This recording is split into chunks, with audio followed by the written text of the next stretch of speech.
ఈ రోజు ఫోన్ ఇస్తుంటే ఇలా సీతక్క స్కామ్ అంటున్నారు. ఏ స్కామ్ జరిగిందంటే వాడు ఏమంటాడంటే మేము కేంద్ర ప్రభుత్వం మాకు ఇచ్చింది 11,800 రూపాయల మీరు ఫోన్లు కొనాలని ఇచ్చారు. మనం ఒక్కసారి టెండర్ వేస్తే ఒకటి 14,000 అయితేనే ఇస్తానొచ్చు. 14,000 ఒక ఫోన్ మేము ఇయ్యం బాబు అని మళ్ళా టెండర్ పిలుసు. మళ్ళా పిలిస్తే 11,650 రూపాయలు అంటే 150 రూపాయలు కేంద్రం ఇచ్చినా కూడా మిగిల్చినాం.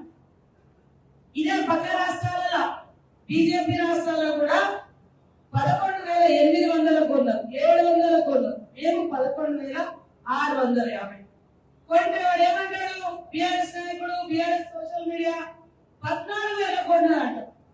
11,650 కొంటే 14,000 ఎక్కడ వచ్చినాయి? మరి ఆధారం ఉంటే చూపించాలి కదా. చెప్పు తెగుంటే తప్పుడు మాటలు మాట్లాడతారు. చెప్పు తెగుతుంది. అయ్యయ్యో ఉత్త పుణ్యానికే సీతక్కను బద్నాం చేస్తున్నారట. కార్పాటోలు పుకార్లు పుట్టించి బట్టగాల్చి మీదేయాలని చూస్తున్నారట. అందుకే కావచ్చు శాంతంగా ఉంటే సీతక్క కోపానికి వచ్చింది. ఏకంగా చెప్పు దేవుతుందని గట్టి వార్నింగ్ ఇస్తున్నది. మీరు బురద జల్లితే మేము దుడుచుకుంటుండాలన్నారా అన్నట్టు వార్నింగ్ ఇచ్చింది. అసలు ఈ స్కామ్ ఎక్కడిది? ఎందుకు సీతక్క కోపం వచ్చింది? ఇంతకు ముచ్చటేంటిదంటే పోషణ్ అభియాన్ పథకం కింద ఫోన్లు కొనుక్కోనికే సెంటర్ సర్కార్ తెలంగాణ సర్కార్ కు పైసలు ఇచ్చింది.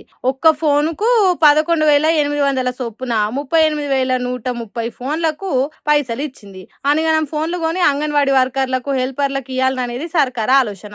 ఒక్కసారి గుండు గుత్తగా తీసుకుంటే రేటు తగ్గుతుంది కదా, బేరం ఆడితే తక్కువ చేస్తారు కదా. ఒకటా రెండా ఏ కొద్దిగా తక్కువ 40,000 ఫోన్లు కొంటే కనీసం 20-30% అన్న ధర తగ్గిస్తారు.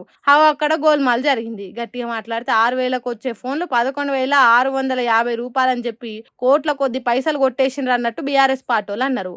దాని మీద సీతక్క గీతిరిగా సమాధానం చెప్పింది. 5G ఫోన్లు వాడుతున్న కాలంలో 4G ఫోన్లు ఇచ్చి చేతులు దులుపుకున్నారు, వచ్చిన పైసలు వంచుకున్నారు అన్నట్టు బీఆర్ఎస్ పార్టీలు చెప్పే వరకు సీతక్క కాళికాదేవి తీరుగా కన్నెర చేసింది. దీని మీద సోషల్ మీడియాలో చాలా మంది చాలా తీరులో మాట్లాడుకుంటారు. నిప్పులేంది పొగ రాదు కదా. కుప్పలు ఫోన్లు కొన్నప్పుడు సలు ధరకి ఎట్లిస్తాడు? ఖచ్చితంగా రేటు తగ్గించాలి.